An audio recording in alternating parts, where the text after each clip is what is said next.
You are listening to KLRN Radio, where liberty and reason still reign.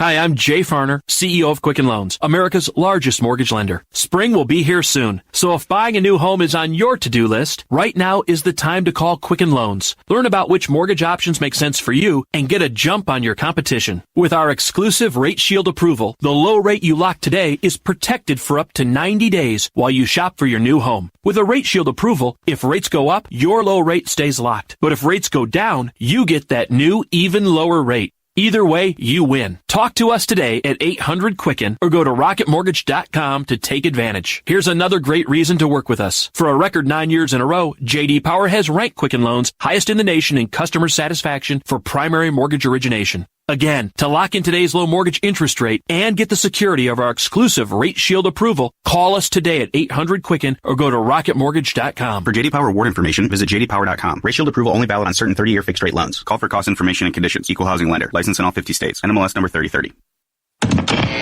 Hi, welcome to this Subway ad for the new Sesame Ginger Glazed Chicken Signature Wrap. How would you like it? I'll take a... Sports announcer at home? Yeah, how'd you... We just know. My wife picks up the new Signature Wrap. It's got double the rotisserie-style chicken mixed with a sesame ginger glaze. She appears annoyed at me, but she shrugs it off. Those sweet and savory flavors are calling her name. She lifts the wrap and she takes the bite! Incredible! And now she's closing the door on my... Subway, make it what you want. Limited time only at participating restaurants. Double meat based on average 6-inch sub. I'm little teapot, short and stout. Here is my handle and here is my spout. No, Dad, like this. When I get all steamed up, then I shout, tip me over and pour me out. This is WWE superstar Roman Reigns. It only takes a moment to make a moment. Take time to be a dad today. Visit fatherhood.gov, brought to you by the U.S. Department of Health and Human Services and the Ad Council. KLRN Radio has advertising rates available. We have rates to fit almost any budget. Contact us at advertising@klrnradio.com.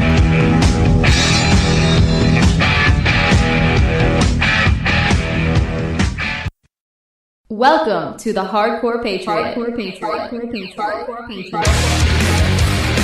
The crumbs that they are giving to workers is so pathetic. No one is below rule of law's protection. No one is above its reproach. Listen. Run if you're ready to run. Fight if you're ready to fight. Time is right to make your choice. Make your choice tonight. Run if you're winning the fight. Till you're shining bright. Time is right to choose your fate. Choose your fate tonight.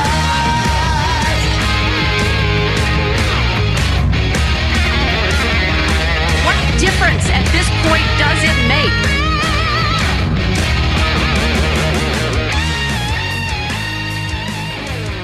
Mr. and Mrs. America, turn them all in.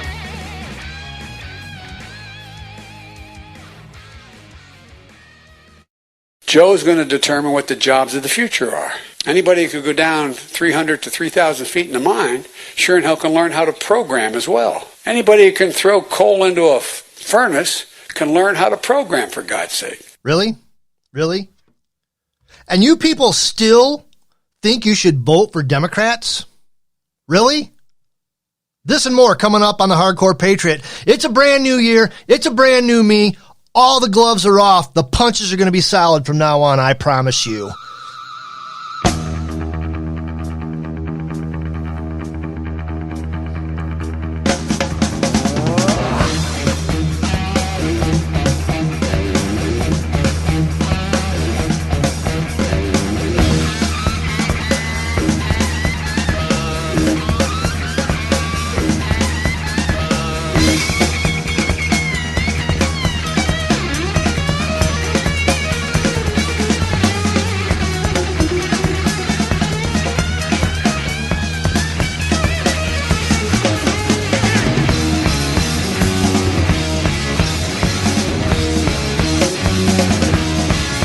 I am Alan Ray, the Hardcore Patriot. Welcome to 2020. This is a big year.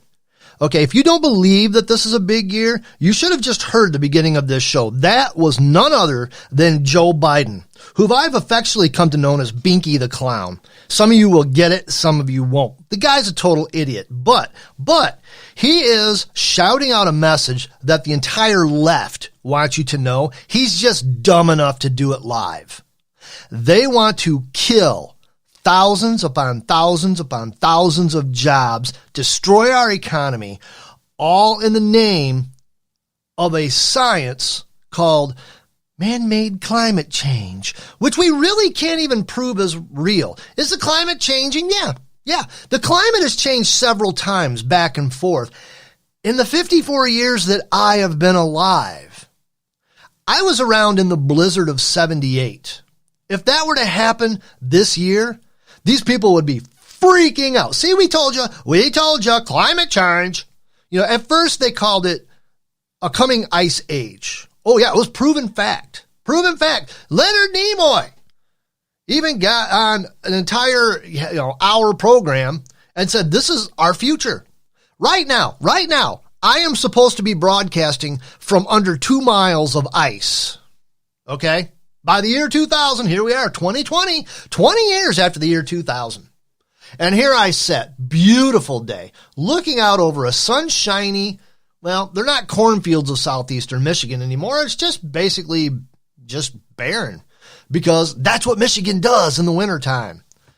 It either snows like it did when I was on the west side of the state earlier this week, or it's kind of just clear and it's actually going to warm up a little bit before it clobbers us with some inclement weather of some sort. It's what I've lived with for 54 years. And now every time an anomaly pops up, they say it's man-made climate change based on models that have already had 2 or 3 different scientists proven them wrong because numbers are wrong, and they've had to change the entire model around until somebody else says, well, this number wasn't right and it's not as bad as it looks, and then they have to change everything else around. In the meantime, politicians, and you can always tell when something is paid for by special interest groups, because no matter how screwed up the science starts getting and how, murky it all gets and how people are going, now, wait a minute, this is not settled science. This is a model that you're using, a computer model, and things change. Everything changes. Everything changes the weather. Yeah, man probably does have an effect on the climate. You can't get this many people on a planet breathing, pooping, peeing, eating, whatever they have to do, and not somehow affect the weather. What do they call it? The butterfly effect? A butterfly flutters its wings in Canada, and next thing you know, we've got a hurricane in Florida. Study that stuff. However, every time they come up with these idiotic ideas, like the hole in the ozone, which mysteriously we don't talk about anymore because it patched itself, they're still droning on about the Amazon rainforest. That was supposed to be completely gone by now. We're supposed to be gasping for our last breath. That was supposed to happen back in 2000. Somehow they conveniently forget about all this stuff. But anyways, so now you have Binky the Clown out there saying, wow, coal miners should learn to code. Hey, don't we get thrown off of Twitter for saying that? All of these idiot journalists who are, I call them Google journalists, who don't really investigate anything. They just Google a bunch of stuff and throw their opinion out there. And then they lose their job, and everybody just stood up and said, well, learn to code like you told the coal miners to do. Oh, no, those are veiled death threats. Well, let me wake you up a little bit about this, okay? What Joe Biden just gave you right there in those blurbs that I just spit out here on my show, those are real death threats. Those are the death of your jobs. Oh, by the way, these coal miners are unionized. And these unions are going to back Joe Biden if he wins the nomination. Just throwing that out there. How do you idiots justify voting for Binky the Clown here? And there's a decent shot that he could become the Democrat nominee.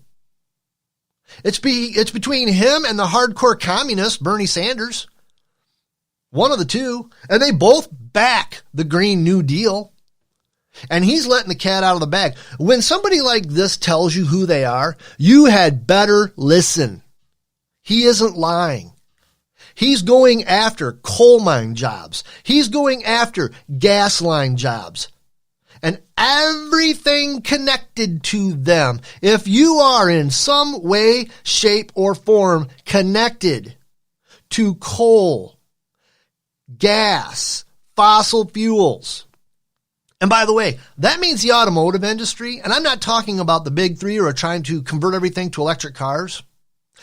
I'm talking about people in the aftermarket, people who run part stores for a living, people who run suppliers for the big three for a living, who might make gas motors. Your jobs, if the Democrats have their way, you are expendable.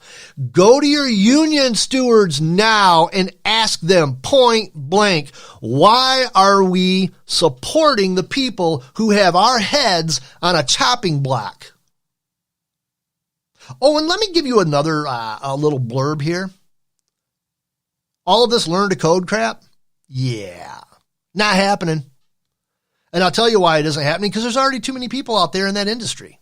And they're looking for work. Well, they're finding it because, if you don't have a job by now in this job market, it's a you thing. And I've said that before. It's not a job thing. It's a you thing. You're either lazy, stupid, or you just don't want to have a job. You can get a job anywhere. The young lady that I just spoke to and spent New Year's Eve with, that is a best friend of my daughter's. She was in Grand Rapids for 2 weeks, had 3 job offers. 2 weeks, had 3 job offers. Joe Biden just spoke for the entire Democrat Party. They want to take your job away. They want to dictate what jobs are clean energy jobs, quote, clean energy, unquote. Binky the Clown wants to tell you what kind of job you can have. Believe these people when they tell you who they are, okay? Believe them. These people don't give a crap about you. They don't care whether you have a job, whether the economy's going good, whether we're feeling good about our nation, whether we're productive, prosperous. What they want is for you to live in a hovel. What they want is for you to live in a little box, a little 13-foot by 20-foot box, you and your significant other and your 0.1 child. Because, we got to reduce the population. That's what they're telling you. Don't listen to when I say it. Okay, when I tell you this, don't just listen to me. I'm just trying to sound the alarm. Listen to them.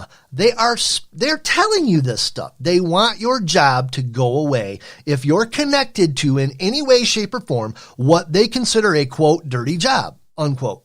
Something that's not climate friendly. Something that doesn't support Agenda 21. Something that doesn't support the Green New Deal. These people are morons. They're morons, and if you give them the helm of this ship, they're going to point it at the nearest iceberg, and they're going to ram it straight into it and sink us all. All in the name, and let me tell you this, and let me throw this out there too. It really isn't about the climate change. They've told you this too. It really is not about climate change. If you listen to them, they get to the bottom of a lot of these things. They get to the bottom of a lot of these articles, and they say, so we must accept socialism. That's what they say. That's not just, I'm not telling you this. Listen to them. A lot of these articles, a lot of these things that people like AOC say, a lot of these people, when they get to the bottom of what they're telling you is so horrible and the boogeyman that you're supposed to be, terrified of, the climate, we're all going to die in 10 years, blah, blah, blah. They get right to the very bottom of it, and then they have a comma. So comma, you need to accept big social programs, huge government, give us all your money, and we will redistribute it as we see fit. That's what the end game of all of this is. Start waking up and paying attention to it every time they say that. It leads me to believe, it really does. You know, and it used to be that this was such an abomination that not even the left would say it out loud. But listen to what's going on. And as you know, you may or may not know, if you've never listened to the Hardcore Patriot before, welcome to my own little corner of insanity. I welcome you. Hopefully you don't just turn it off and say this guy's a nut. Yeah, I'm not really all there. I'm not even going to lie to you. The reason I say that is because I've had enough psychology in college to understand that everybody on this entire planet is crazy. It's whether you can hide it or not that matters while you're in social settings. But anyways, you're listening to me, and all I'm doing is telling you what I'm reading, and I'm telling you what they're telling me. But if you listen to them, and I listen to shortwave radio.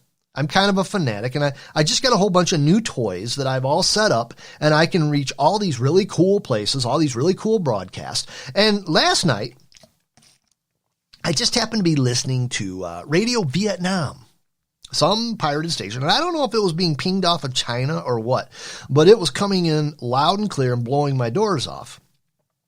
And there was a guy on there, and they were doing the American part of their show. They do some of the stuff in English, just in case people like me who are out there, and maybe not like me because they're, susceptible to being programmed. And this guy's saying, I don't understand why the American people are so afraid of communism. It's such a great thing. Leads to so much less poverty. So much less disparity. And I started laughing. I went, yeah, sure it does, as long as you goose step along with the other communists. If you have an individual thought and say, I think I'd rather be free, yeah, they'll put you to the gulag, chop your head off, shoot you, whatever, you're gone. They'll unperson you. It all boils down to this. I would rather be a citizen than a subject. And if you live under communist rule, if you live under socialist rule, you are a subject. And every time you have an individual thought, you get that argument, well, think about the greater good. Well, here's a cold, hard fact. It's not that Americans aren't afraid of communism. It's that we see what communism does. We see what thinking like Binky the Clown here, otherwise known as Joe Biden, we see what his crap leads to. Give all of your money to us, the federal government. Oh, and by the way, we're going to take all your jobs away. Learn to code. Don't do what, makes you money. Don't do what puts meat on the table for your family. Oh, by the way, you're not supposed to eat meat anymore. I guess pseudo meat. Whatever Burger King makes and tries to pass off as beef these days. It's vegetarian hell is what it is. Yeah, we're going to take that job away. It might be the only thing you know how to do. But, hey, you'll get there. You can just leech off the government dime. Somebody else will pay for you. It'll all be good. That thinking is so dangerous. I can't even tell you how dangerous that type of thinking is. Not to mention the fact that it's idiotic. It is seriously idiotic. Ranting and raving. Anyways, if you vote for anything on the left right now, Joe Biden just spoke what you're going to get. He just orated what you're going to get. If you're connected with any job that they view as dirty, it's going to go away. And they'll build on that. Oh, yeah, they'll go after the obvious ones first. Fossil fuels. Yeah, got to go. Sorry, coal, fuel. And once that's gone, these power mongers are going to look around and go, well, what else is spewing whatever into the atmosphere? Oh, by the way, you can really tell what their end game is when you bring up the nuclear energy source. Nuclear energy has gotten very safe. Yeah, there's always a risk, always. But the risk has gotten to the point where it's fairly acceptable, very acceptable. The cleanest energy you can produce. Basically, the only thing you release into the atmosphere is water. And that has to be so pure by EPA standards that you could probably stand outside of a nuclear plant and drink the stuff that's coming out of steam. I wouldn't recommend it. Your kids will probably have a thing on the side of their head that looks like a Buick. But, you know, it's the safest energy you can have. They don't want it. They don't want it because it will actually save a lot of jobs. It'll actually keep us with electricity. No, they want to control everything. They want to control everything. And nuclear energy allows freedom because individuals, companies who set up nuclear power plants can sell all of this stuff to the general public. We can buy it and we can continue to be free. And we can continue to thumb our noses at the government. Yeah, I'm wondering if their end game is rolling blackouts. And the funny thing about it is, and I've promised to finish the rough draft of this in 2020. The beginning of my novel talks about, you know, the blackouts, on and off, on and off. What life is like years from now when these people finally have their way and everything collapses. It's not really dystopian. In a way, it kind of is. It's post-dystopian society when they have, pretty much thought that they're going to, just pick up and go on, and how many holes they have in their forms of government and what it leads to. That's the whole basis of what I'm writing. I promise you, I'm going to finish at least the rough draft. And if I can't get anybody to publish it, if I can't get anybody to really release it, I'll release it for free. I'll just go on Amazon, release it maybe 99 cents, see if I can recoup some of the cost or whatever. But anyways, if you vote for these idiots, listen to what Joe Biden says. He actually is telling you exactly what they think, what they want to do to you. You know, I didn't watch a lot of news over the past week. I've been off doing holiday things. The last 4 days I've been camped out at the in-laws across the state. Very little technology. Less so than Gadsden Studios here in the cornfields of southeastern Michigan. Very much less so. Rarely even 1 bar of cell phone service, which I at least get 2 to 3 once in a great while. But I did catch a few things. The attack on the U.S. Embassy in Iraq. And people are freaking out about it. And it's starting to really manifest what's going on. And I caught this Associated Press deal by Robert Burns. And it was the last day of December. It's not too old. And they're talking about the attack on the U.S. Embassy compound in Baghdad by Iran-supported militiamen Tuesday as a stark demonstration that Iran can still strike at American interests despite President Donald Trump's economic pressure campaign. Trump said Iran would be held fully responsible for the attack, but it was unclear whether that meant military retaliation.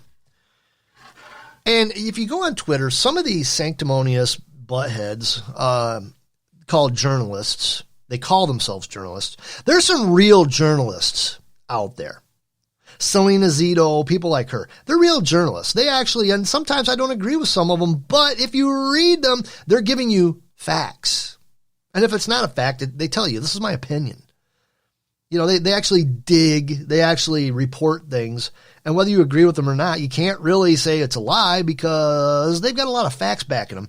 But some of these boneheaded opinionist journalists out there started trying to call this and label this as Donald Trump's Benghazi. There was a big difference. One of the biggest differences, well, a couple of the biggest differences. Number one, Donald Trump didn't try to lie and say it was something that it wasn't, or say it wasn't something that it actually was. And number two, there were no deaths. There's not a continuous attack that we are not going to respond to militarily. I can imagine, as of now, as of today, there's probably some special op troops in place that if this stuff fires up again, there's going to be some immediate responses. There's going to be some retaliation. He is not going to let this get out of hand.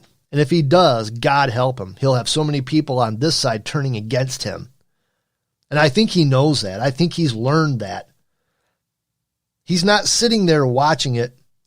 He's not going to go on TV like Barack Hussein Obama, stare down his noses sanctimoniously at the general unwashed, disgusting masses that he so loathed, that his significant other, we still haven't figured out what Michelle is, sits there and says, all this muss over a flag.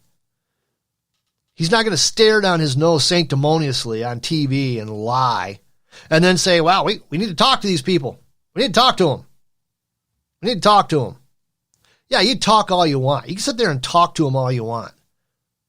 Yeah, I will tell you something. Coming from somebody who grew up there, actually they grew up within sight of the wall of Jerusalem. A good friend of mine, very good friend of mine. And yes, he's Islamist. Actually trying to be an Islamist holy man. But he said something one day that this was years ago. This was back when we toppled Saddam Hussein. And he told me, he goes, these people are hard-headed.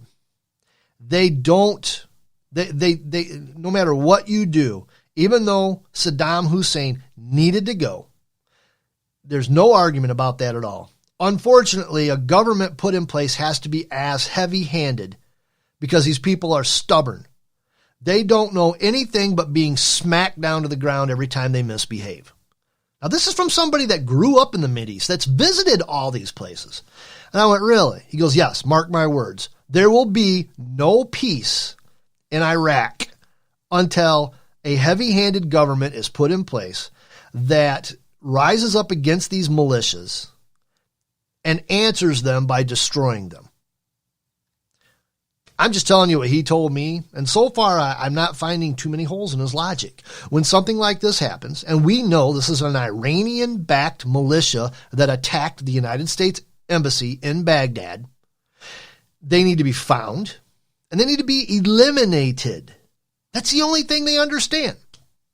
You try to attack us, we will end you, point blank, and we're not even going to apologize. Don't mess with us, we won't mess with you. So Trump is already, hopefully at the advising of his generals, already sending troops over to Kuwait, already sending a immediate response team, an operation team that specializes in quick response to Kuwait, that can be there quickly if this stuff fires up again and take these people out. Good deal. I'm all about that. I really am all about that. And hopefully everything, and then it's all easing up now. Things are de-escalating. Hopefully it'll stay de-escalated and we won't have, any more flare-ups. But if we do, take them out. Take them out.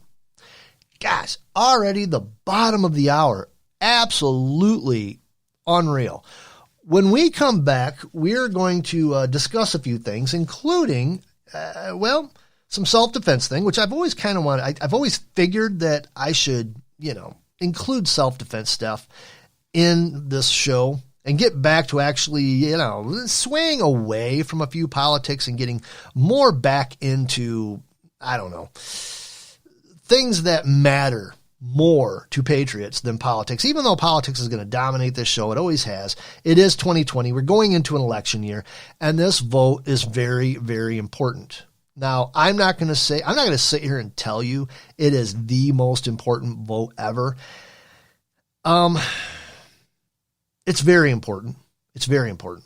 However, the tools have already been set in place to diffuse, to short circuit socialism and communism. And if Trump has done anything, even the things that I don't like about him, the things that make my skin crawl when he does make me roll my eyes and go, oh, please stop. One of the things that he has done that I can say, even if he gets voted out of office in 2020, he has swayed the courts back to being more balanced, less communist, less likely to allow laws through like the Affordable Care Act, which was basically a mandate that government said you have to buy things. And now the courts are going, no, you don't. We don't know what these people were thinking, but it's unconstitutional. And now there's going to be a war about it. We're going to look at that. We're going to look at some other very important Supreme Court cases coming up that Donald Trump probably had a lot to do with how they are going to be decided. It's going to be interesting. I'll tell you what, stay tuned. We got a lot more to come. I just can't believe we're already at the bottom of the hour. I'm going to have to go 2 hours one of these days. I don't think you want to hear that. Anyways, don't go away. We'll be back.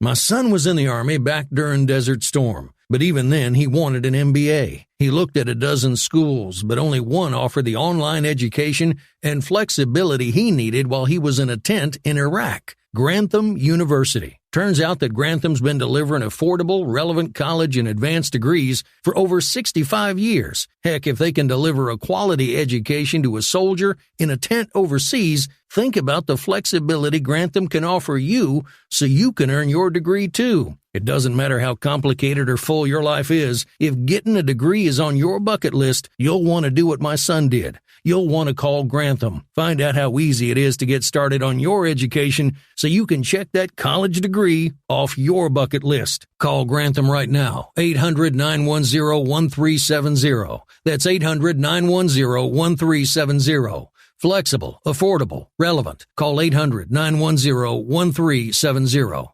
Tired of paying outrageous prices for Viagra? Well, we have great news for you. Now you can finally get Viagra at huge discounts. Healthy Man allows you to save up to $500 on Viagra. Why pay U.S. pharmacy prices of $15 per pill or more when you can get Viagra for less than $3 a pill? Call today and get 40 Viagra pills for only $99. This can cost as much as $600 at your local pharmacy. You can't afford not to call us. If you want Viagra at the lowest prices, never pay $15 a pill pharmacy prices again. Get Viagra for less than $3 a pill. Call 1-800-516-7602 today and save up to $500 and get 40 pills for just $99. Healthy Man is fast, easy, and affordable. Operators are waiting at 1-800-516-7602 to take your call right now. Call 1-800-516-7602. That's 1-800-516-7602. Again, 1-800-516-7602. Attention business owners and independent contractors. This is a money-saving message from Tax Mediation Services. If your business owes $20,000 or more in taxes, we can help you today, right now. Listen, dealing with the IRS is no picnic. It's an intimidating and extremely stressful process, and you don't want to go it alone. Our attorneys know every law, every tax break, and every possible opportunity to help you resolve and reduce your tax debt. And if you owe more than $20,000, you may be at the top of their hit list. So don't take your tax debt lightly, because it will not go away on its own. The IRS can seize your bank accounts, your home, and even shut down your business. Call our tax experts today at 1-800-783-0810 and let us deal with the IRS while you focus on your business. That's 1-800-783-0810. Again, that's 800-783-0810.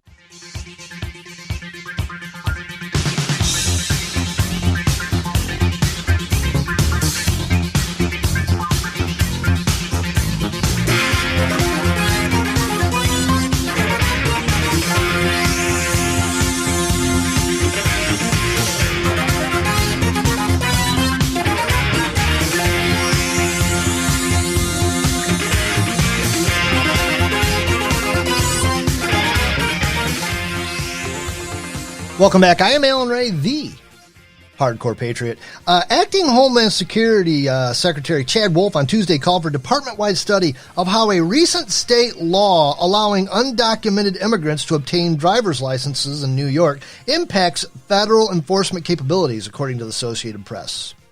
Wolf's memo, which went to the agencies including U.S. Customs and Border Protection and the Transportation Security Administration, follows a New York law authorizing licenses for undocumented immigrants and restricted data sharing with federal agencies. Similar laws exist in dozens of other states, including New Jersey, which passed similar measures in December. So what we have in general is we're gearing up for yet another Supreme Court fight. That's where this will end up. And I'm torn, okay? And I'm going to tell you why I'm torn. I believe in more state power, less federal government power. I really do. And if New York and New Jersey wants to go strict communist like their buddies in California do, there's part of me that says, well, drown yourself.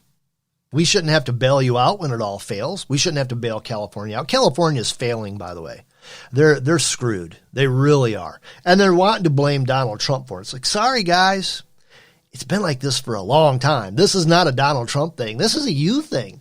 You wanted California communism. You got it. Why should I have to pay for it? Unfortunately, I get the eerie feeling that eventually I'll have to pay for it. But anyways, New York and New Jersey are saying, hey, undocumented immigrants, undocumented aliens, illegal aliens is the correct term. They're here illegally, and they are alien to this nation. That makes them illegal aliens. It's not a vulgar word. It's a legal terminology. But they're saying, hey, go ahead, get driver's license. Get an official state ID, and we'll even protect you from immigration services. And we're going to do this because, we want you to vote for us. That's the end game. They're losing support for the regular Americans. Regular Americans are seeing they're not blind to what the Democrats are doing. They're not blind to Binky the Clown out there screaming, "Hey, coal miners, go get coding jobs." They're not blind to that stuff. They see it. They really do. And that combined with they are losing people through abortion. They're losing people through not having kids because they think the world's going to end in 10 years. They can see the future. As much as some of the things they do are so incredibly stupid that you wonder, can they even think 5 minutes into the future? They see the future, and they see that they're not in it unless they import a bunch of voters. And that's what they're doing.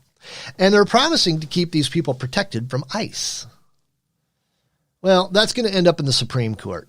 And there's some other fights, some other battles that are gearing up for the Supreme Court that I would be dreadful of basically 3 years ago. I would be going, oh boy. And I'm going to go through some of them, but there's going to be some highly charged and controversial. And I guarantee you, I'm going to throw this out there right now. Every time it does not go the left's way, we're going to hear this whole thing about stacking the courts. Guarantee you. One of the first ones is Trump's financial records. This landmark separation of powers fight involves 3 separate efforts by the House Democrats and New York State prosecutors to obtain years of Trump's financial records and tax returns. My whole thinking is if they get his, then every single politician on Capitol Hill should have to make years of their tax returns completely open so that we can pick them apart and find out exactly how a politician goes to Washington, D.C. worth $100,000 and comes out worth $200 million while they're making $180,000 a year. We know how that happens, but if there's overwhelming evidence, they might want to rethink this fight. Anyways, the House Oversight and Reform Committee subpoenaed Trump's accounting firm Mazars USA, or Mazars USA, whatever, for personal and corporate records. Separately, the House Financial Services and Intelligence Committees requested financial records housed at Deutsche Bank and Capital One. Manhattan prosecutors have also subpoenaed Mazars for Trump's tax returns and other documents from 2011 to 2018. The blockbuster ruling on the extent of presidential immunity in the face of congressional oversight and state I can't say that. Too many syllables. Prosecutorial powers is expected before July, just months ahead of Election Day. So in other words, they want to time this so the dirt comes out right before election. They want the November surprise, or maybe the October surprise, whatever. Another one, Louisiana's abortion law. The justices will hear a challenge to a Louisiana law requiring that abortion-performing doctors have the right to admit patients to a local hospital in what will be the first abortion case before the court since President Trump's 2 nominees took the bench. So, however that goes, if that goes against the pro-abortion people, the pro-baby killers, then you're going to hear there's been court stacking. You're going to hear all kinds of thumping on their chest and hooting and howling like a bunch of little rhesus monkeys running around. So see, in 2016, the court struck down a similar Texas law, 5-3, with Justice Anthony Kennedy voting alongside the court's reliably liberal bloc. But Kennedy has since retired. And with the additions of Justices Neil Gorsuch and Brett Kavanaugh, the court now tilts more conservative.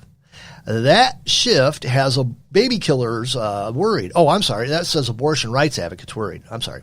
Another big case, and this is all coming from The Hill, which, they're pretty cool about stuff like this, and they can really educate you if you listen to them. Religious school scholarships. I've never heard of this case before. These other ones I've heard of. This one, kind of new to me.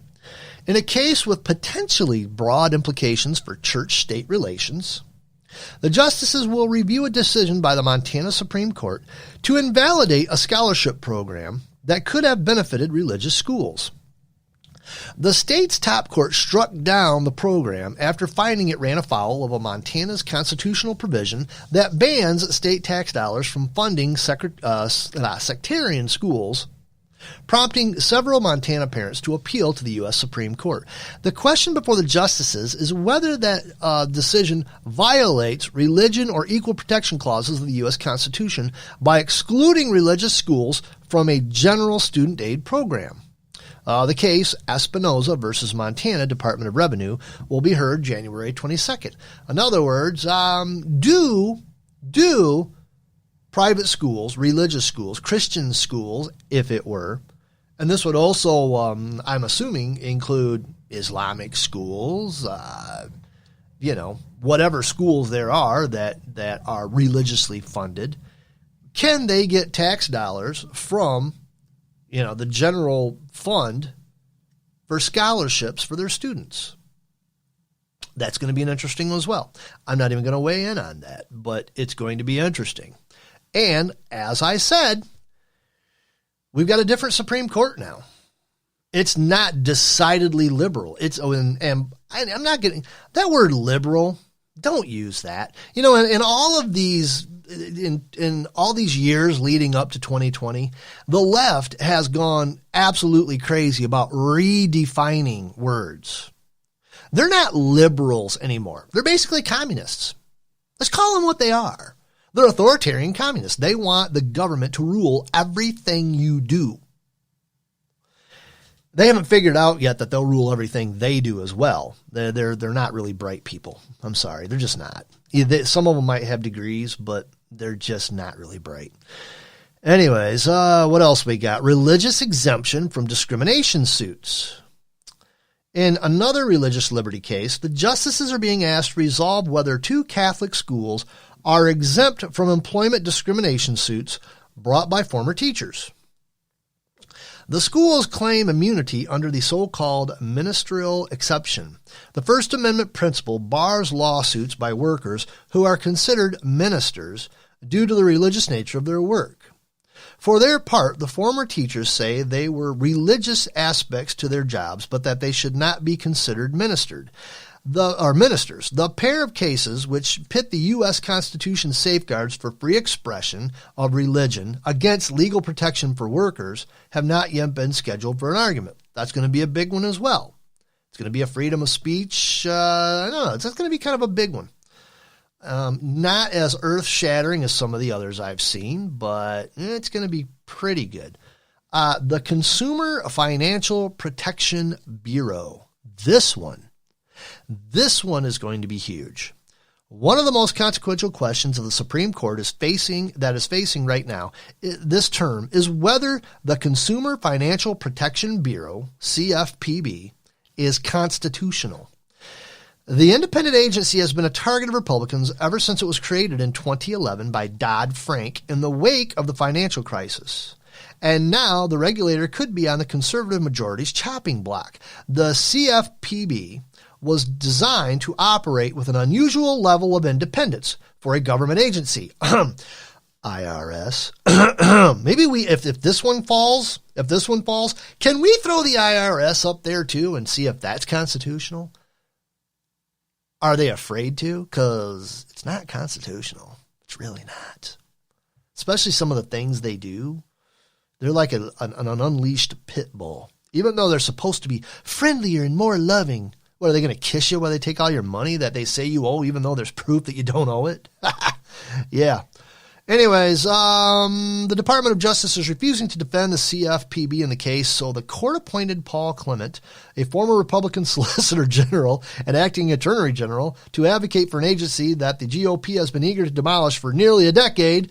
Well, it kind of sounds like it's screwed. It kind of sounds like that the CFPB is going to go bye-bye. That's okay.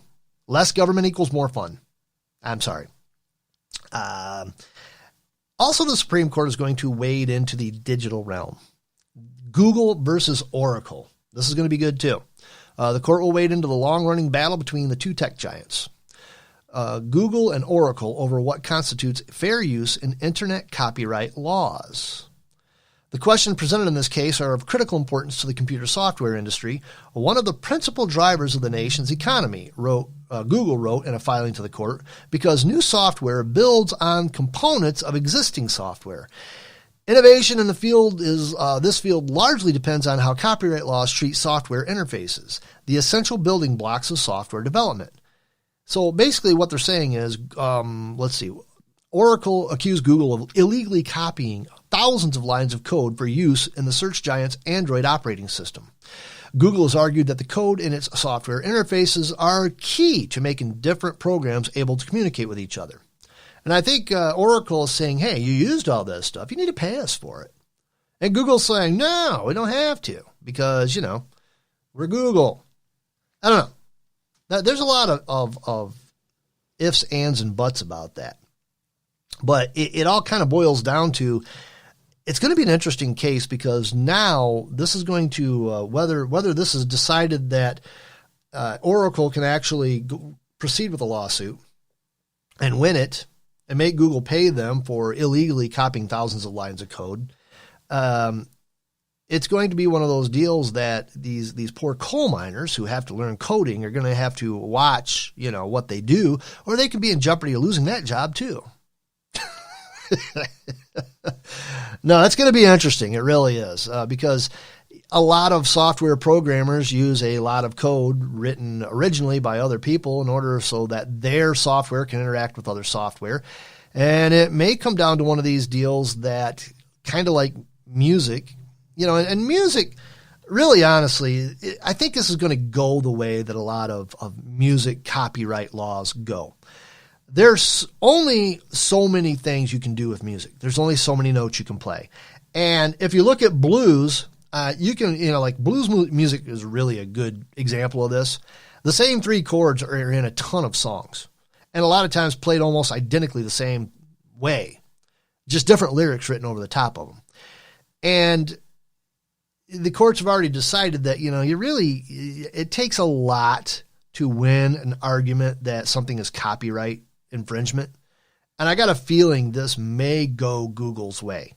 Can't really swear to it. But if they use things like music or things like, writing different articles and copyright infringement on some writers, a lot of it, it's like, okay, look, there's only certain phrases you can use to describe certain things. And I'm sorry you used this phrase, but I had to too. And then there's only a limited number of it, and you're going in there, and as music grows and as books become more and more plentiful, it's harder and harder and harder not to use exact wordings that somebody else did, even if you don't know they're out there.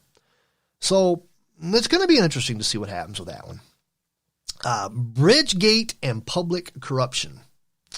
That's going to be a big one. On January 14th, the court will hear arguments over an appeal from Bridget Ann Kelly, who served as Deputy Chief of Staff under former New Jersey Governor Chris Christie, of her conviction for her role in the infamous Bridgegate scandal. In Bridgegate, the governor's allies allegedly colluded to close traffic toll lanes to create problems for one of Christie's political rivals.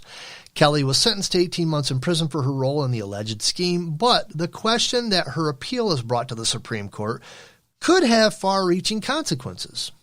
The justices are being asked to decide if a public official lying about their motive for an official action violates federal corruption laws. Wow. The court has in recent years narrowed such corruption laws, making it harder for prosecutors to prove charges of bribery in cases against government officials. Senator Sheldon Whitehouse weighed in on the case last month with an amicus brief urging the court to reverse that trend. So basically, I don't know. Unfortunately, a jurisprudence, I read that wrong. I kind of indicated that Senator Sheldon Whitehouse was guilty of bribery. He's not. He's trying to weigh in on it and saying those laws should be loosened up so it's easier to prove it. Unfortunately, a jurisprudence has emerged at the Supreme Court that dramatically narrowed the definition of corruption in the criminal law, limiting how the public, through juries, can hold its elected officials accountable, Whitehouse wrote. So basically what that's going to say is if you're caught red-handed lying about something like that, you're protected if you're a politician. I don't know about that one, folks. I don't know about that one. The Democrats have a point, but there again, you do have a First Amendment right. I think it would be better and easier if, it's a lot easier for people to come out like we do nowadays and say, well, that's a complete and total lie. You're a liar and you lose your job because of it. So that'll be an interesting one to really keep yourself in tune to. A lot of things going on. 2020 is going to be lit, and I guarantee you 90% of what's going on in 2020 is going to be aimed at affecting the outcome of the presidential election. As we've said before, Donald Trump was already, it's indicated by everyone on the left and even some people on the right, he should have never won the presidency because he's an outsider. I think it's hysterical because basically the American people threw a hand grenade into Washington, D.C. And he doesn't follow the nuances of politics. He just blurts things out.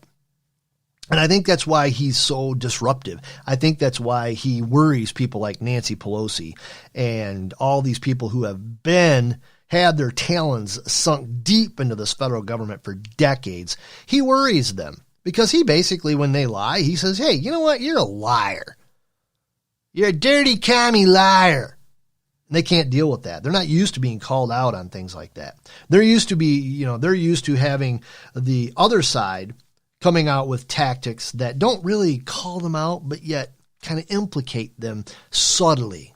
Subtle politics. So that nobody really gets taken down. It's just, you have to really be paying attention in order to figure out who has the power and who doesn't. And then Donald Trump comes stomping in there like a bull in a china shop, and he just starts calling people names and telling them what they are. I don't think they like that. Okay, finally, I told you I was going to get to this. The Federalist, Mark Overstreet, had a little thing in December 3rd, I guess, that I found. Was looking at. It says, Democrats running for president may have realized they angered voters by calling for gun bans and confiscations earlier this year because they barely mentioned the subject in their November debates. However, as Ecclesiastes 1:9 reminds us, what has been is what will be. There's nothing new under the sun.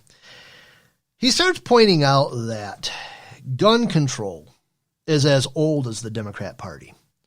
In the post-bellum South, Democrats prohibited blacks from possessing guns outright or imposed gun prohibitions selectively enforced against blacks, leaving them vulnerable to the Democrats' Ku Klux Klan.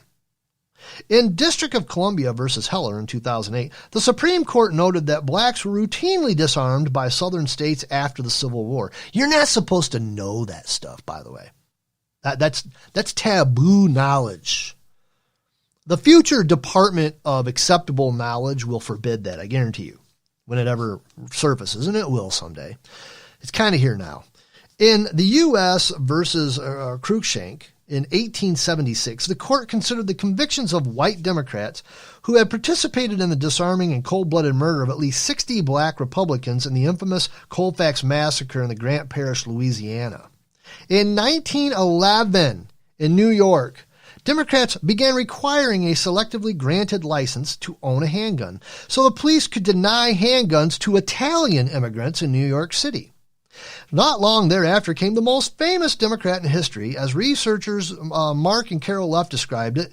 President Franklin Delano Roosevelt campaigned for the National Firearms Act of 1934. With his characteristic flair for spotlighting the most sensational and villainous aspects of an issue. Thus, when FDR claimed federal men are constantly facing machine gun fire in pursuit of gangsters, he was exaggerating.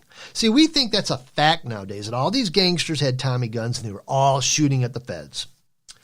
The most famous, quote, gangster, unquote, associated with machine guns by name, bootlegger and one-time kidnapper George Machine Gun Kelly, wasn't even interested in guns, but was given a submachine gun and his nickname by his girlfriend. The ambitious Gale also spread a story that Kelly had been an expert with real machine guns in World War I, hoping it would increase his stature in the underworld. Kelly never fired a gun in a crime, and when surrounded by FBI agents, gave up without firing a gun at all, surrendering with the plea, "Don't shoot, G-men." So Roosevelt basically lied. As originally envisioned, the NFA would have defined machine guns to include not only machine guns, but also fully automatic rifles and even semi-automatic firearms capable of holding more than 12 rounds of ammunition. The NFA would also have banned possession of, quote, machine guns, unquote, outright, which means anything basically, semi-automatic. However, the Department of Justice thought a ban would have violated the Second Amendment. The idea that banning fully automatic firearms doesn't infringe the right to arms would have to wait until 2008, when Supreme Court Justice Antonin Scalia would fabricate a rationale to that effect in Heller. The final version of the NFA instead required that machine guns to be registered with the federal government and prohibitively taxed, in other words, taken out of the hands of the poor, and just made it a rich person's thing only. To Cummings' dismay, it didn't require the registration of handguns, which we all know that, they want. That's their end game, complete disarmament. Roosevelt wasn't finished disarming people, however. During World War II, he disarmed 120,000 Japanese Americans by throwing them into concentration camps on account of their ancestry. Another thing that the future Department of Education will not want you to know. They don't teach this to kids, I'm sure.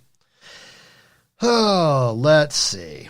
In early 1963, while Democrats still paid lip service to the Second Amendment, Senator Thomas Dodd, Democrat, Connecticut, introduced legislation concerning the mail-order purchase of handguns, saying, "I want to emphasize that we do not intend to tamper with the constitutionally guaranteed right of free people to keep and bear arms."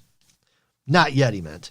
Of course, our president at the time was John F. Kennedy, who was an NRA member and the owner of an M1 semi-automatic rifle used by our troops in World War II. Kennedy couldn't and wouldn't be a Democrat today for numerous reasons, including his support of the right to bear arms. In 1960, Kennedy said, and I quote, "By calling attention to a well-regulated militia for the security of the nation and the right of each citizen to keep and bear arms, our founding fathers recognized the essentially civilian nature of our economy. Although it is extremely unlikely that the fear of governmental tyranny, which gave rise to the Second Amendment, will ever be a major danger to our nation, the amendment still remains an important declaration of our basic military-civilian relationships, in which every citizen must be ready to participate in the defense of his country. For that reason, I believe the Second Amendment will always be important." Could you imagine if a Democrat president of the United States stood up in 2021 or 2027 or 2030 or whenever we'll have a Democrat president again, hopefully not in my lifetime, hopefully I'm dead and gone before that happens, stood up and said those exact words that John F. Kennedy said, he would be burned at the stake by the fellow Democrats. So this is nothing new. During the Democrat presidential debate in September, Senator Elizabeth Warren said, I like gun registration. And Senator Cory Booker said, I was the first person to come out for gun licensing. However, President Lyndon B. Johnson beat Warren and Booker to the punch by 51 years. Lyndon B. Johnson pushed for universal gun registration and gun owner licensing, and when he signed the GCA into effect, complained that it didn't include those requirements. Federal gun registration. How about that? It's nothing new under the sun, folks. I'm Alan Ray, the Hardcore Patriot. I've blown past an hour, but that's okay. I'm sure it doesn't matter. Have a great 2020. Get into it, wake up, realize what's being said, realize the nuances of politics, of what's going on around you. Stay free, my friends. We'll talk again soon.